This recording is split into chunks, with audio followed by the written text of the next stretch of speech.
Zakat Al-Fitr. Zakat al-Fitr is a form of charity given to the poor at the end of Ramadan. It is due on every member of a household, including any children or elderly persons, and is obligatory to pay before the Eid prayer. It is usually in the form of food eaten in the community you find yourself, like rice, maize, wheat, etc. The amount of Zakat al-Fitr is the value of one meal, which must be received by the person in need before the Eid prayer. The value of one meal is called saw. A saw of the Prophet, peace and blessings of Allah be upon him, is equivalent to 4 complete scoops as scooped up with 2 hands. In modern weights this is equivalent to approximately 3 kilograms. The Messenger of Allah prescribed the Zakat al-Fitr as a purification of the fasting person from empty and obscene talk and as food for the poor. If anyone pays it before the prayer of Eid, it will be accepted as zakat. If anyone pays it after the prayer, that will be a sadaqah like other sadaqahs. Abu Dawud. Who is eligible to give Zakat al-Fitr? People who have reached puberty, of sound mind, not needy and poor. In a family, the breadwinner is to pay for himself and all his dependents. Who is eligible to receive Zakat al-Fitr? Basically, the poor people in your community are supposed to be given your Zakat al-Fitr. It is not permissible to take it to another community when you have poor people in your neighborhood. Can you give it to your relatives? Yes, it is permissible to give Zakat al-Fitr and zakah of one's wealth to relatives who are poor, but that is subject to the condition that this poor relative is not one on whom you are obliged to spend, for example your mother, father, wife, children, or anyone else you are obliged to cater for. Is Zakat al-Fitr the same as the normal zakat of wealth? No. They are not the same. Differences. The first difference between zakat and Zakat al-Fitr is eligibility.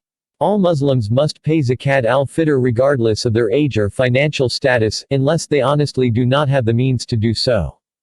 And it must be in the form of food.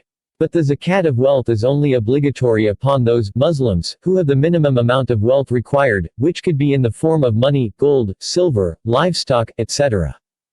The second difference lies in the amount due. The amount attributed to Zakat al-Fitr is very small, and usually costs a bowl of rice, maize etc. per each person. Zakat, however, can amount to a larger number because it is calculated as 2.5% of all net savings. The third and final difference lies in their due dates. Zakat can be paid at any time, with the only condition being that the earnings reflect 1 year's worth of net savings, 1 lunar year. Zakat al-Fitr, however, goes hand in hand with Ramadan.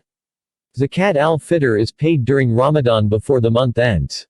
It needs to be paid before the Eid prayers at the very latest. This is a very specific time frame that all Muslims must abide by. The following worth noting. 1. It is permissible to give to your Zakat al-Fitr to one poor person. It is also permissible to distribute to different poor people, especially when it is in large quantities. 2. Though what is obligated as a bowl of the staple food in your community, it is encouraged to give more in order to get more reward. Rice, for instance, mostly goes with oil and some other ingredients. So you can add such things, or money in addition, to get a higher reward. 3. A woman can give Zakat al-Fitr to her husband since she isn't obliged to financially cater for her husband. But he cannot give her his Zakat al-Fitr since he is obliged to take good care of her.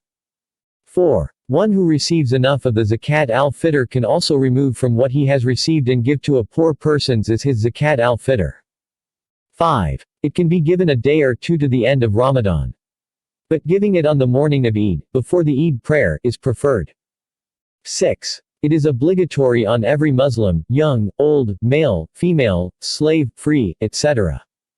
May Allah increase us in understanding. Thanks for listening. Please like and subscribe to Zakat Post.